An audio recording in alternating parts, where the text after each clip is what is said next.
Reiki Center of Excellence for the Science of Happiness was begun in IIT Kharagpur, realizing that happy engineers can change the world for better. The idea of Illumina Dr. Reiki Singh was born. Presently, 10 courses are offered, some of which are Science of Happiness and Wellbeing, Happiness at Workplace, Measurement of Happiness, Sports and Wellbeing, Communication and Happiness, Ecological Wellness, Consumer Happiness, and others. The vision is to develop the center as a platform to nurture the science and practice of happiness through scientific perspective across research, academic programs, practice, and outreach. Researches are targeted in science and happiness, well-being of communities, organizations, individuals, various human species, technology, and practice. The mission is to facilitate a transformative journey beyond peace of mind, to be aware, wise, and create a deep and meaningful relationship with self and others. There are 10 projects including behaviometry, happiness in schools, wellness, B2B global partnership, and others. Thank you. Greetings. Thank you, sir. Thank you very much. We welcome all our participants to the 7th talk of the Reiki Center, where Professor Laszlo Zsolnai has kindly agreed to give the 7th talk. Let me briefly introduce Professor Zsolnai to all of you, who is a professor and director of Business Ethics Center at Polonia's University of Budapest, an associate member of Las Casa Institute for Social Justice, Blackfriars Halls, University of Oxford, United Kingdom. He also serves as president of the European SPES Institute of Leuven, Belgium. He has been a guest professor, visiting scholar at University of Cambridge, University of Oxford, University of California at Berkeley, Georgetown University, University of Richmond, and many other well-known universities across Europe and other continents.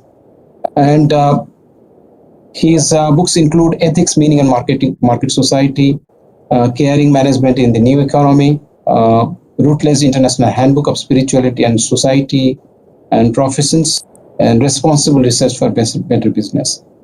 So we welcome Professor Zsolnai to this session, and we look forward to his talk, which will be followed by question and answer sessions. Over to you, sir, to begin your talk. Thank you very much. Thank you very much. I am happy to be here with you virtually, and hope that one time we can meet in person in India or elsewhere. So I will share with some slides with you, but basically just some basic things, pictures, and after that we can have a discussion about the business and economics of happiness and well-being. So I try to share, wait a minute, some slides. We tried this and it was working.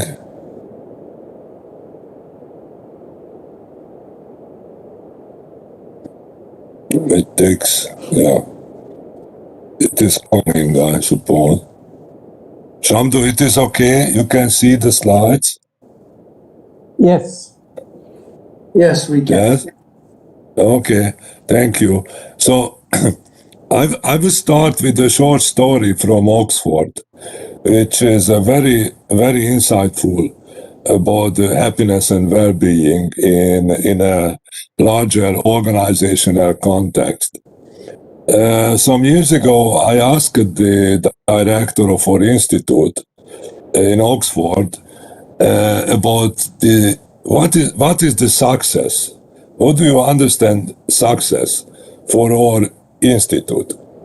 And he said the following, and I think this is very remarkable, very wise, and very learnful. He said that, so what is success for our institute? He said that success is if all people and their projects are flourishing. He used this term flourishing. Of course, you are familiar with this term, and within some minutes I will give some emphasis on this Aristotelian concept of flourishing. But he said that, think about this twice, but he did not mention, as a director of a very prestigious institute in Oxford, he did not mention number of publications or number of citations or academic reputation or student satisfaction or research income generated, all these kind of conventional things in today's academia. He said that the success criteria for us is people and projects are flourishing together. Flourishing together. That's success. Now, this is a key to happiness, and I will try to show why this is so relevant for not just for academic institutions, but also for business and social organizations. So this is just to start. I never had this answer. So I will start with, just very shortly, because you are familiar with this, but setting the context, in the Western philosophy, Western virtue, this is the fundamental concept of happiness. Comes from Aristotle, and you remember that he used the term eudaimonia in Greek, and this is translated. This is a very rich concept. Also has some spiritual meaning. Daimonion is a spirit in a way, but this is translated into English as happiness or flourishing. So I prefer the term flourishing, which is also a nice metaphor. A flower can flourish, a person can flourish, a community can flourish, as we will see. So this is a flourishing concept. But what is a little bit shocking in today's very much business-oriented context is that Aristotle said that virtues, the exercise of virtues, in today's term, ethics, ethical action, leads you to happiness, to flourishing. If you want to be happy, if you want to flourish, you should follow the ethics track. So there's a very elaborated theory behind that. But today, this is somehow counterintuitive, because most of the people in the West and also in India and other countries believes that not ethics, but money or power or social recognition, prestige, all these kind of things will lead you to happiness, not ethics, not ethical action, ethical behavior. So, but we should think about this, and in a deep sense, I think Aristotle was right. And I will show you just one important argument from today's social sciences, which shows that Aristotle's this insight is very deep and very, very important, very relevant. So just very shortly, because you are also familiar with this concept of social capital, well elaborated concept and theory in sociology, anthropology, and even in economics. And if you think social capital as a very important thing, we can understand why ethical action leads you closer to happiness or well-being. So in social capital, the virtuous life of a person contribute to increasing social capital. We can measure social capital in different ways. So your ethical action, your virtuous life, as Aristotle would say, increase social capital, create social capital, which in result increase your own happiness. So you contribute to the life or development of the community, and people in your community reciprocate. There's a kind, noble, nice ethical action, and this increases your own happiness. So this is somehow a virtuous circle how social capital is created, and why ethical action can contribute not just to the well-being of others, but to happiness and well-being of the actor. So think about this. For me, that's a crucial argument supporting Aristotle's view on ethics as a foundation, ethical action, ethical life as a foundation of happiness. So this is just very shortly about the Western foundational concept. But jump into the East, and because with Sadhu and with others, Buddhism is our common interest. So I am working on Buddhist economics for 25 years.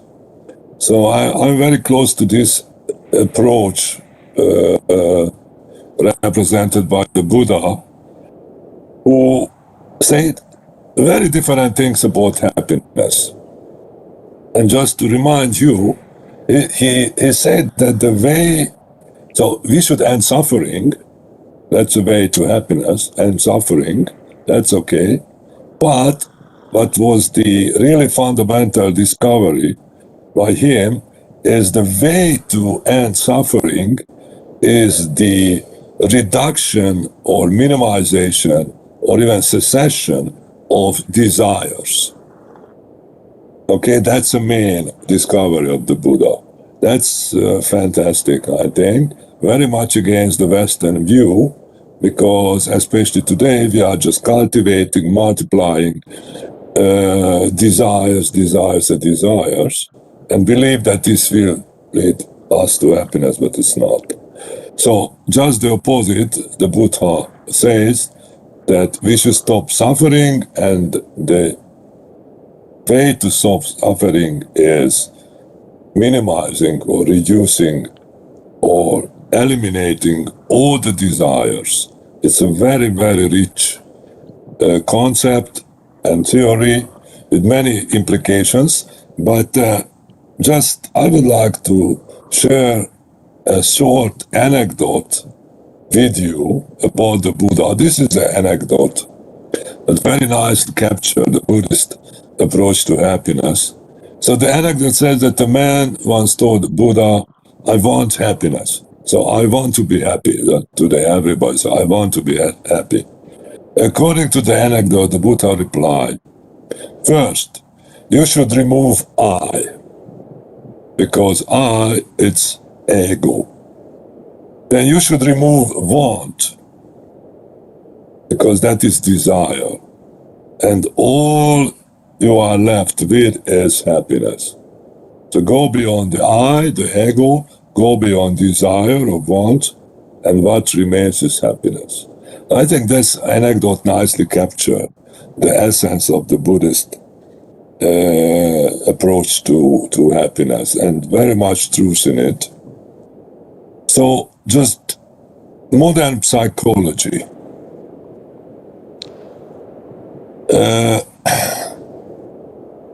Materialistic value orientation.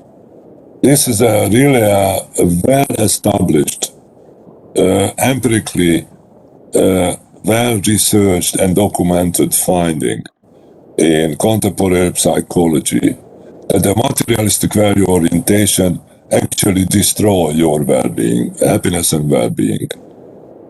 So we have fantastic studies from the US, Europe, Korea, Australia, almost everywhere, including almost all the major cultures and different age groups, young people, old people, middle-aged people. And this is a universal pattern. If you follow a materialistic value orientation, which means that you are striving for money, wealth, or power, or prestige, social recognition, and the like, this will not increase but decrease your personal well-being and happiness. So you can do this, but this will be detrimental for yourself. Not to mention, because the other parts of the finding is that if you follow this track, you are most likely to engage in manipulative, competitive, and ecologically destructive behavior. So this is not good for yourself, not good for the community, and not good for the earth. So if you want happiness, just like Aristotle or Buddha suggested, you should follow a different track.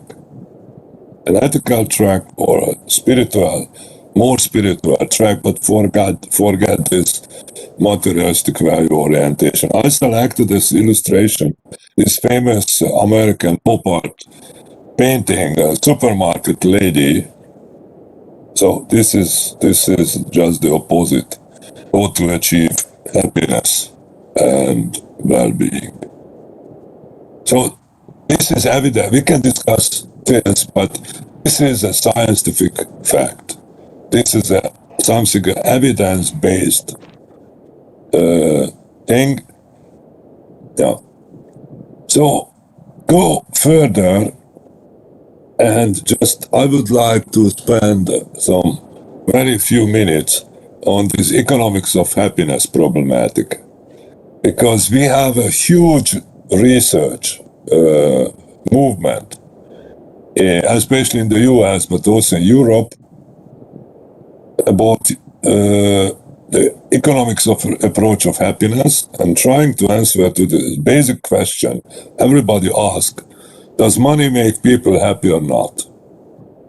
Today, after many econometric empirical economic research, I think we can answer to this question in a sophisticated, nuanced way, because the answer is that to a certain degree, yes, but beyond a threshold, no. This is the best scientific knowledge what we have about the economics of happiness. And really fantastic, big economists, great economists are working in this field, and Richard Easterlin is probably the most famous from University of Southern California, Los Angeles. And his name, after his name, the so-called Easterlin paradox. You heard about this?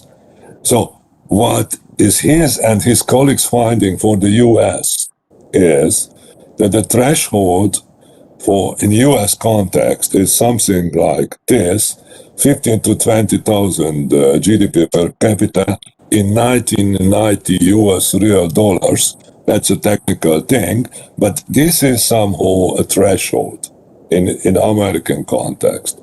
It's a threshold for happiness. It means, money and happiness.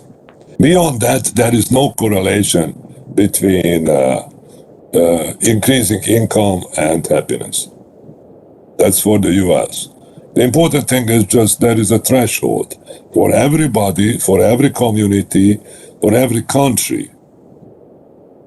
And beyond that threshold, there is no correlation between the two things. And just summarize the most famous finding of Easterlin is that, simply speaking, is that in the last 50, 60 years, the US GDP tripled. But the general level of happiness in the US remained the same. That's the US. Okay? So I think we can there is some truth in that of course we need money, we need material goods, material resources, but to a certain degree. So if I can summarize the main findings of all happiness research in a simplified way, in one sentence, I would say people make people happy. That's the finding. That's the finding. So not money or power or recognition, prestige, but people. People make people happy. In a more analytic terms, we can say that the quality of personal relationships, which is the most important determinant of happiness and well-being of people.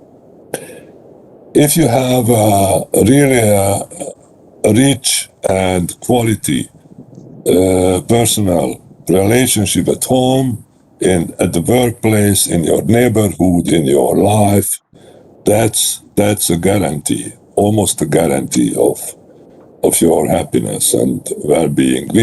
In economics, we always say that ceteris paribus, under the same condition. This is true. Just one finding, which is very fascinating for me, is that the number of quality friendship, quality friends, not Facebook friends, but really deep, high quality friendship is probably one of the most important single most important predictor of your happiness.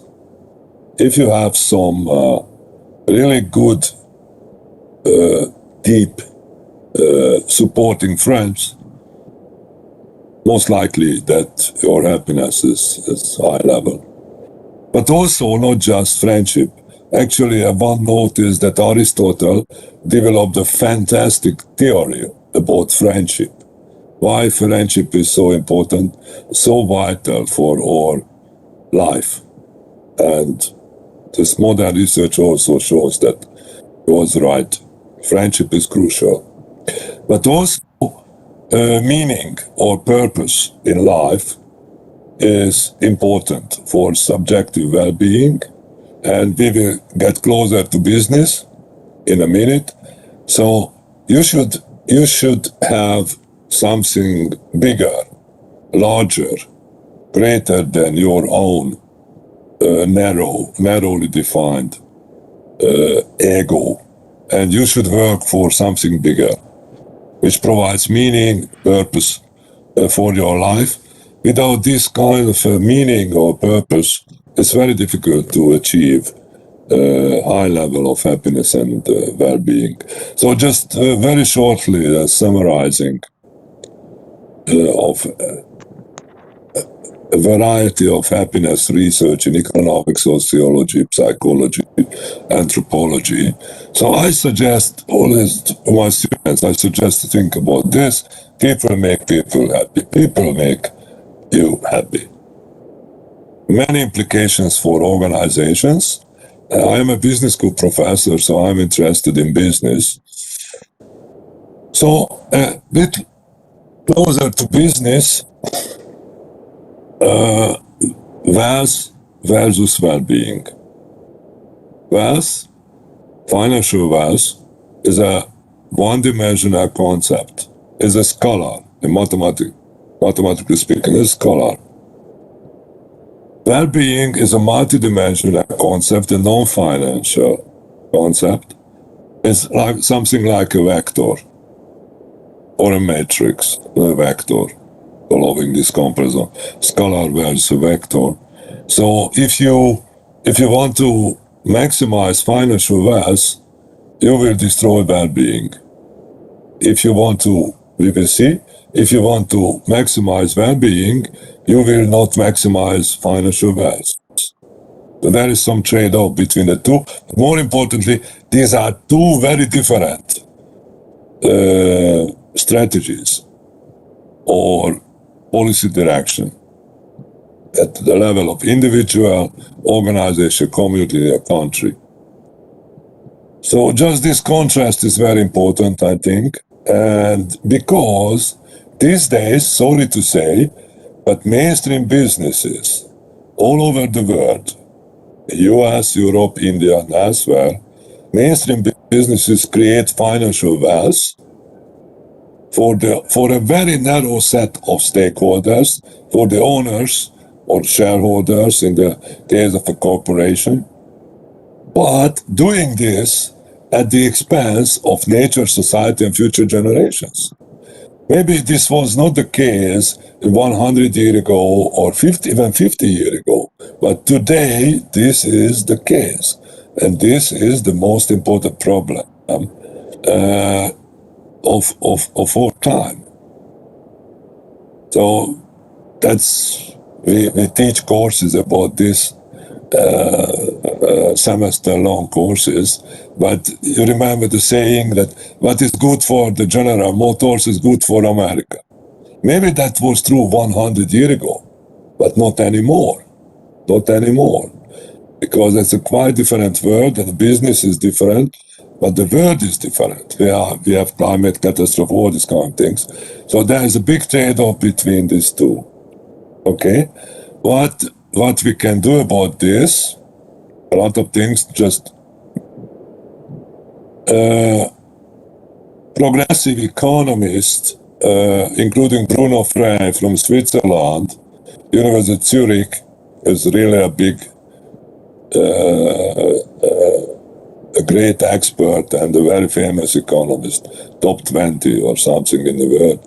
So he suggests, but not just he, other colleagues in Oxford, Colin Mayer, the former dean of the Oxford Side Business School, and so on. So we should redefine the purpose of the firm. Redefine.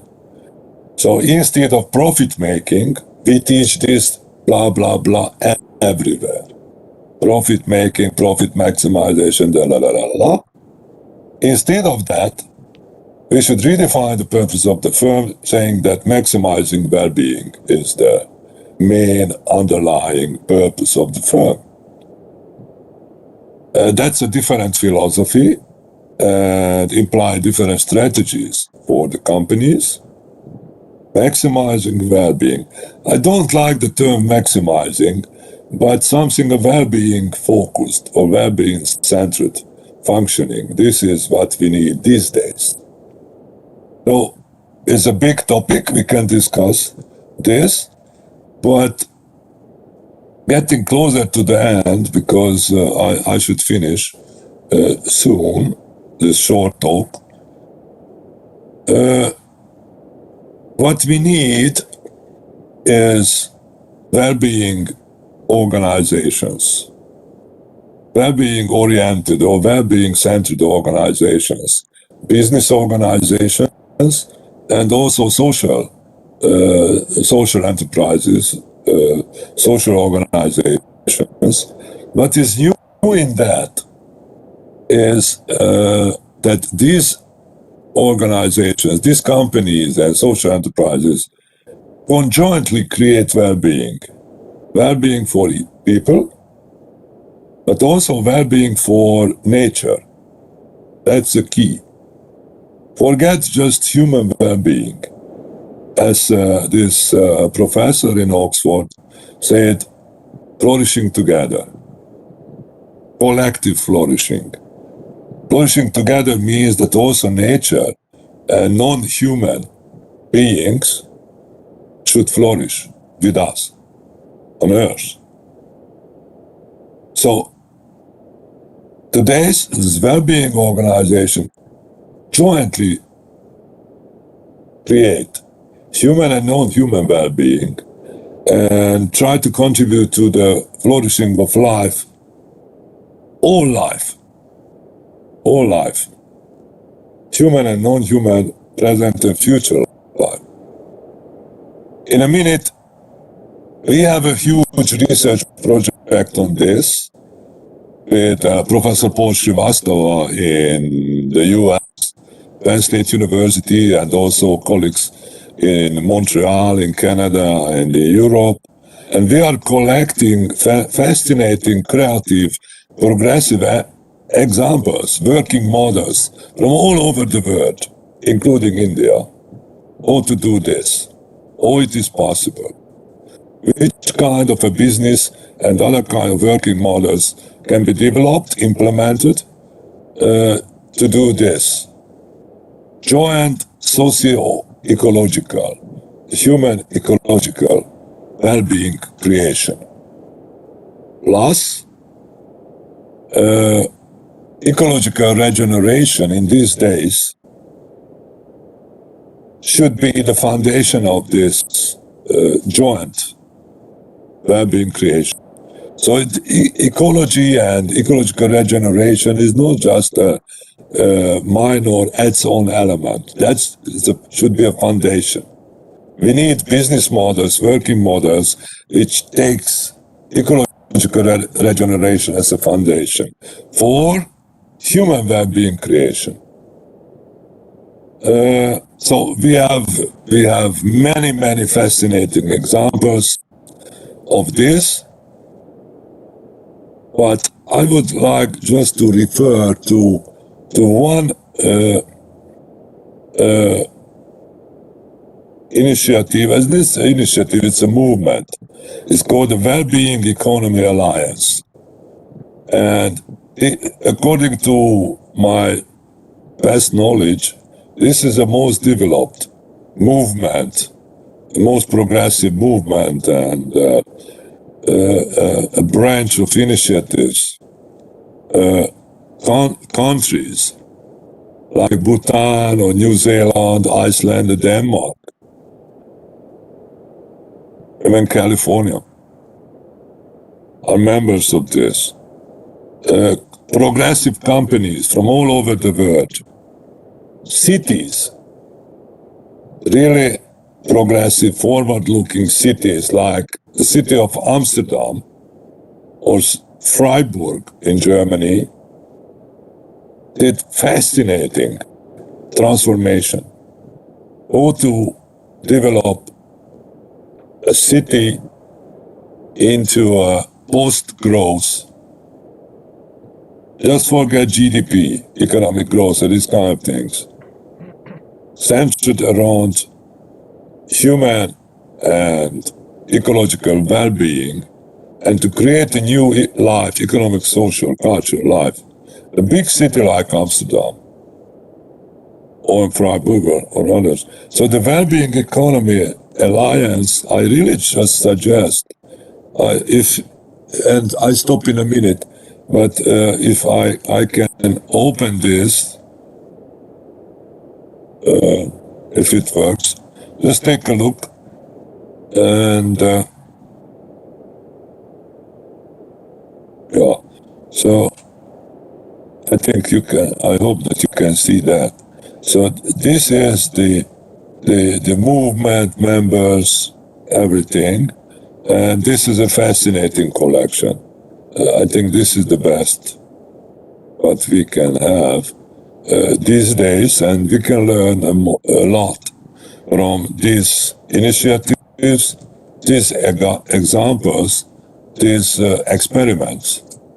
And I try to close this and go back to the slides, and because it's, yes. So a lot of really inspiring initiatives at organizational, community, city, and region and country level all over the world. And I think it's worth it to study them and worth it to make a connection with them. And just to close this talk, I would, and there's no slides on that, I would like to mention one of our initiatives in India, just very shortly, with friends here in Budapest and other parts of Europe, architects and other experts. We are working in Ladakh, in Zangla, in the Zanskar Valley, in the high Himalayas. Zangla is a small village, a very small village, up to the Himalayas, around 3,800 meters high. So that's something really. Very, very much less oxygen there. And with these people and with our students, in the last 10 years, we are developing the local economy, a small village, in this line. Well-being, joint well-being for people and nature, reconstructing some Buddhist monuments and houses and historical monuments there, working together with the village people and trying to create something new, using the latest Western technology, solar technology and others, but local materials, local knowledge, local indigenous knowledge, combine this in a creative way. And I stopped the story because I can talk about this for hours. But students from Hungary, from Budapest, are as volunteers, are working in this project with local people for free. And this is, I can guarantee you that this is a fantastic, uplifting experience for them, working in high Himalayas just for nothing, just for a big, great purpose with local people in almost 2,000 meter high, and that's a way to achieve happiness. Selfless service of people. I think, and I finish, we can learn this also from Gandhi. This was his ethos. Thank you very much. I stop here.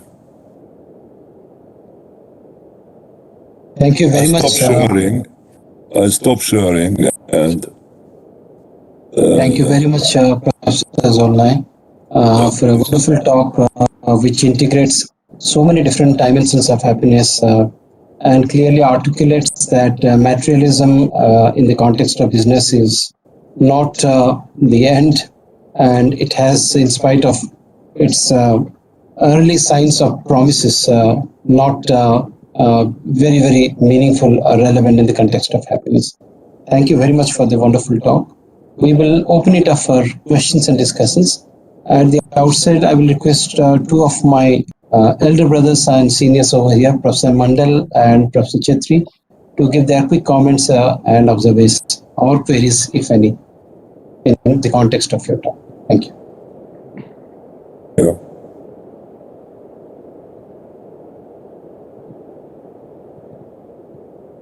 Mandal, I think you will need to unmute yourself. Sir. Yeah, I got it. So can I talk, please? Yes. So good evening, Professor. It's India and evening time, and happy to listen about all that experience that you have garnered over the period of your lifetime research. We would like to share with you some of the areas where I don't say it's a concern, but the area where we need to see differently. For example, togetherness is a concept. In collective societies like India, togetherness has a different conceptual characteristics. And the examples that you gave are mostly from individualistic societies. And more and more happiness research, I often say, that are only from North America, Europe, Australia, and some parts of the country where GDP is already very saturated as compared to other countries. So when you talk about togetherness in well-being, the concept of togetherness of well-being in India is different. So Do you see any the kind of happiness we experience in relationship? Probably we have been happy in togetherness and collectivism for a long time, but we are probably unhappy on economy side. So economy, ecology, emotion. How do you perceive the togetherness in collective societies like India as compared to individualistic societies like North America or Europe?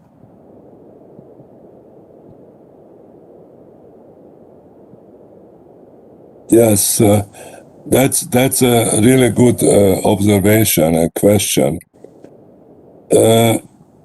But so I have I would have many reflections, but I just focus on one thing is that the individualization of happiness strategies Yes. is the common pattern everywhere,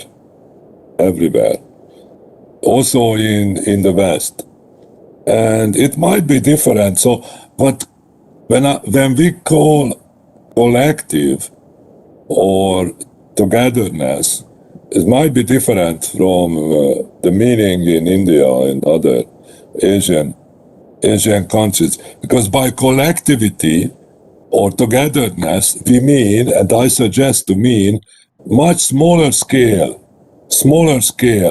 entities, so smaller scale human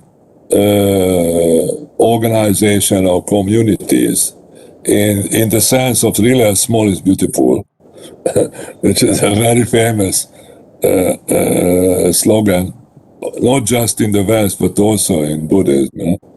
So meaningfully,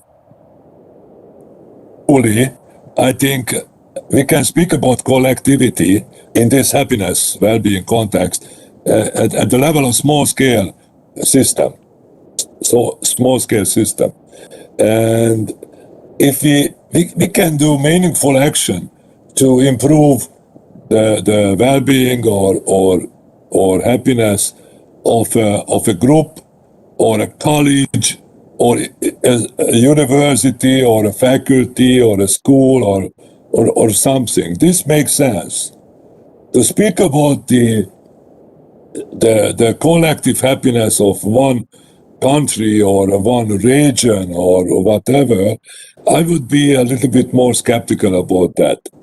So I would suggest to focus on small-scale systems and try to improve the individual and collective. These are not either or. These presupposes each other. I think that's the right position. We should improve individual and collective happiness at the level of a smaller scale system, and after that we will see. We will see. So I would not start with trying to make happy 1 billion Indian people or more than 1 billion Indian people, but it makes sense to start in a city or in a neighborhood, a university, a business, and do something meaningful things. And also I stop, but I think I understand your reaction that if in a society like India, too many blah blah blah about collective happiness, that somehow becomes empty or meaningless for individuals. And this is, I don't use this term quite often, the dialectics between the individual and the collective, or forget collective, I would say organizational. So the macro level, the dialectics between the two is very important. So I would not sacrifice the well-being or happiness of individuals for collective well-being. but we need both in a very nice supporting way. The last remark is that is not mainstream, but in Italy, in Italian, there is a nice term which is also used these days, but go back to say 500 years or so. It is exactly means collective happiness. So the happiness understanding of Italian people, Italy, is more a joint sharing experience than atomistic individualistic experience. So in Italy, traditionally, happiness is public. So not collective, but they use a public, a shared experience in food, in living, in art, in all this kind of thing. So probably we should talk about individual and the public happiness and not necessarily collective. I stop. No, I got your point. Actually, the fundamental philosophy probably was saying that, well, for the sake of collectivism, we would not like to sacrifice individual happiness. Yeah, Not at that's all. fine. But Not the at all. essence of Indian philosophy is that we must be able to sacrifice our happiness for the collective good. Yeah. And that's the fundamental. I know this. We I are know getting this. it right from day one that, between sacrifice and gain, we always value sacrifice. And, well, in the process, we suffer. But do we really get sadness or unhappiness? That's the fundamental problem.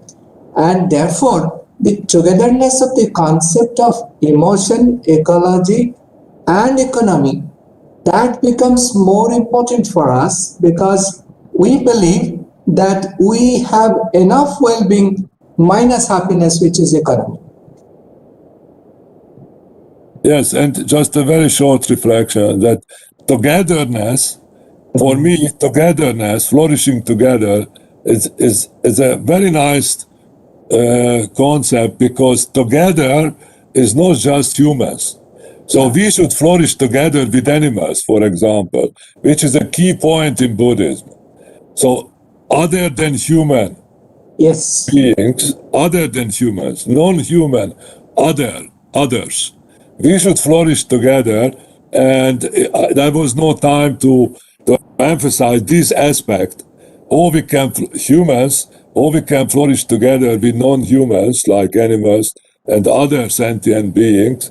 But I have a fantastic examples and cases and arguments why the well-being of non-human beings are so crucial to the well-being of us.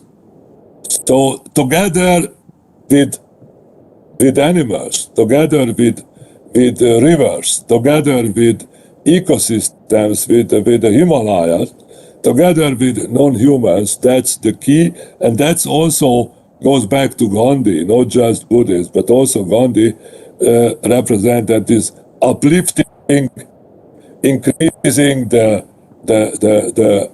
development of all beings, not just humans, not just Indians, but all beings.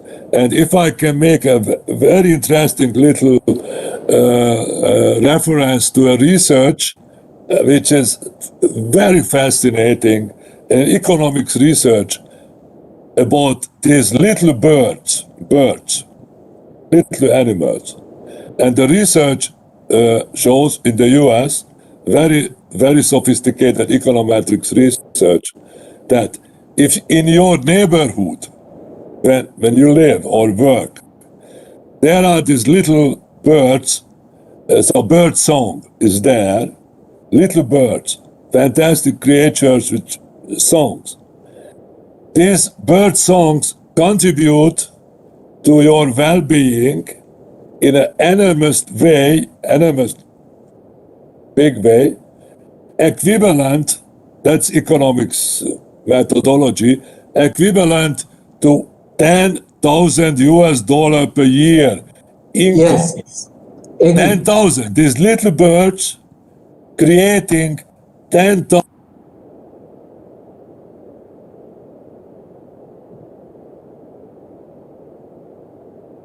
We missed him actually.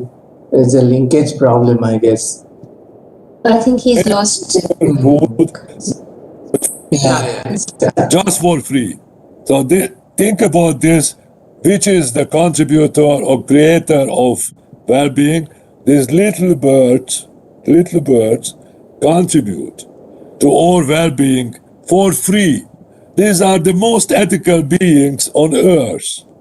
Fantastic artistic service for us and for others for free, $10,000 per year. Fully So agree. thank you, Fully agree. little birds. Just one example. One example. Okay, thank you. I've done, sir. Thank you so much. Thank you, sir. Professor Chetri, any comments?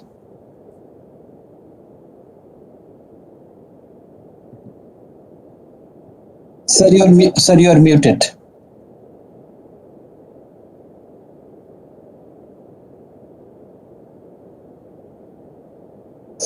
Sandhu sir, we are not able to hear you. Thank you, Parnaik sir. Okay, yeah. We also have a question from the audience, so I will, just try to understand the fact that in Bhutan we talk about happiness through a perspective of Buddhism, as you just mentioned, that we believe happiness can come to us only when we serve others. So there is a relationship, and serving others necessarily doesn't mean just people, but all sentient beings. We also talk about realizing our inner values. Now, if you look into what you just mentioned about 100 years ago or even 60 years ago, that the whole earth was encompassed with the ecology, within which was the society, and within society was the economics. Now that has blown out of the proportion. The whole the space of the ecology has been taken over by economics, within which is the society, and within society happens to be today the ecology. Now the challenge of all this challenge of climate change, all these increasing greed, power games that are happening is basically economics is overriding everything. And we know that, as you mentioned, that businesses are much more responsible towards this. How can we really, on this face of greed, what Buddha talked about, the 5 poisons of mind, and one of them was the greed, definitely. How can we calm this on this planet Earth so that we don't indebt our children in the generations to come? Yes, I think these days what we are witnessing and what is very much needed is a self-defense of society. It is called the self-defense of society against big business, against this financial wealth creation, and against this ideology. I am an economics professor, so against this economistic ideology. So because of the climate crisis and also other social crises all over the world, maybe the only thing in which we can trust is that people, local society people, start to defense themselves against this mainstream business, mainstream politics, and with the help of experts and others, they can develop something viable, resilient alternative. And all these modern and examples, what we are studying, or which are members of this Wellbeing Economic Alliance, examples of, for me, examples of the self-defense. self-defense strategy of people because we want to survive. We want to survive. And we want to make sure that our children and grandchildren so will live in a more or less decent way on this earth. But we should organize and create this self-defense against, as I mentioned. So, but it requires,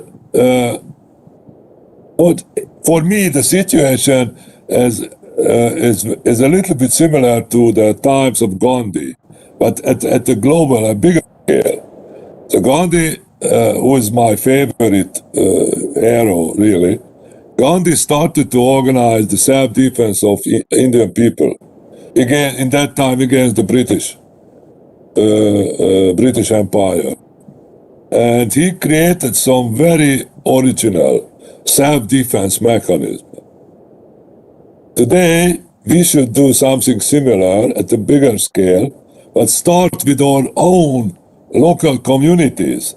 If it is Amsterdam or Oxford or Budapest, one district, or university, or Bhutan, the Thimphu, or whatever, to create, to organize a different world which is more inclusive and focusing on well-being, happiness, what I mentioned. But nobody will do this, Shamdu, for us. Nobody. Just we can do this together with other like-minded people, and we will see that how far we can go. But people are, I see people are doing this because this is the key of survival. And I would like to mention just another really cathartic story from an American Indian Aboriginal leader. And she said about their culture and their chances of survival. In a dramatic video, she ended the video with a saying that, look, we will survive, Aboriginal people. You will not survive. We will survive because we know for tens of thousands of years how to survive, but you don't. So either we learn how to survive, how to create appropriate, resilient, well-being centered organizations and other social arrangement, or we will not survive. So simple. So anyway, I am really in a way optimistic and positive because I see enormous creative energy all over the world to do I would say the right thing, but okay, forget the right thing, to do really creative, progressive things. And at least what we as individuals can join these forces, work with them in India or in Europe or in California or in Montreal, even in Montreal. So this provides, and go back to happiness, because this provides meaning and purpose for us. But also it's all self-interest in a way, but meaning and purpose. So enormously creativity is needed these days, practical creativity, imagination, to create local, smaller scale systems which serve our well-being and the well-being of nature. But we can do it. It is possible. It's very, very difficult, very hard work, but it is possible. Thank you. Thank you so very much, sir. We have a question from one of our scholars. I think with that we can request Professor Guha to propose the vote of thanks. So Ankur, one of our scholars asks, doesn't the realization that we need to prioritize our happiness suggest that somewhere we have lost the track in terms of our priorities? Can the reason be that most of us are so consumed by the after effects of capitalistic development that something as basic as exercising is derived more from a need to attain a certain kind of physique rather than keeping the body and the mind fit. So, if any comments on this? As far as I understand the question, so maybe just two remarks, and so I don't think so that we are slaves of the system. Not so. So there is I see considerable rooms for developing alternatives. This is one thing, and the second is what I suggest is that we should think about, forget these terms, forget the language of today's economy, income, wages, labor, all these kind of things. So we should renew the language and we should renew the imagination. And I suggest in terms of happiness and well-being, to think about livelihood, not work and wages, income, no, livelihood. Or we can, actually, this is an age-old concept, the livelihood. Economics is about livelihood, originally. How to arrange livelihood for people together with non-human beings, livelihood. So we should develop new livelihood arrangements for us and for others. And if we focus on livelihood instead of income and this is a different logic. We get much closer to happiness and well-being if we follow this livelihood creation terms. So it's not enough to give money, income, to people. We should turn the logic and create livelihoods. It's sometimes also very difficult. I know this. Very, very difficult. But livelihood is a materialistic and also non-materialistic concept. So there are two sides, a material, non-material. It's much broader than just the monetary, So I suggest this. This is also our vital interest, to develop livelihood activities, livelihood providing activities for poor people, and change the way of life of rich people as much as possible. But this is an enormous challenge, but we can do it. We can do it. Sir, Thank you very much. So I now request Professor Gar to offer a propose a vote of thanks. Yes, Thank you. Thank you so much. Thank you, Professor Laszlo. But before I get on with the others, I would like to extend an idea that is practiced in, which is very related to what you spoke of today. You spoke about people make people happy and how to closely interact with the environment to make ourselves happier. Of late, there is the human ethology studies have also moved beyond phylogenetics and have started focusing more on cultural ethology, where what has helped us to survive. And one of the primary ways and primary reasons why we have survived as a species is because of our ability to interact with the environment, ability to understand. So as you said about the American Indian who spoke about survival, that is because perhaps more because they are more closely related to nature.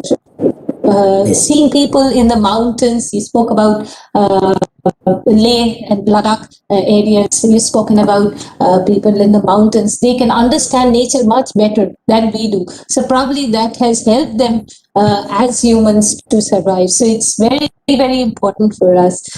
So this was an amazingly interesting session. Thank you, sir, for giving us this opportunity to listen to you and for taking time out of your busy schedule on a weekend to share such an enriching talk. Thank you for the wonderful analogies, especially setting the perspective for the session relating flourishing with success. This is a pointer for all of us, be it a student or a faculty. I extend my gratitude to you and to all the esteemed delegates present all over the world today for their presence and contribution, for making this webinar a success. And last but not the least, I would like to extend my thanks profusely to Professor Chetri, Professor Patnaik, and Professor Mandal, and all our students for being there, taking time out and making this such an enriching experience. So thank you again, and good evening from India once again. Thank you. Thank you. Thank you, sir. Thank you very much. See you next time.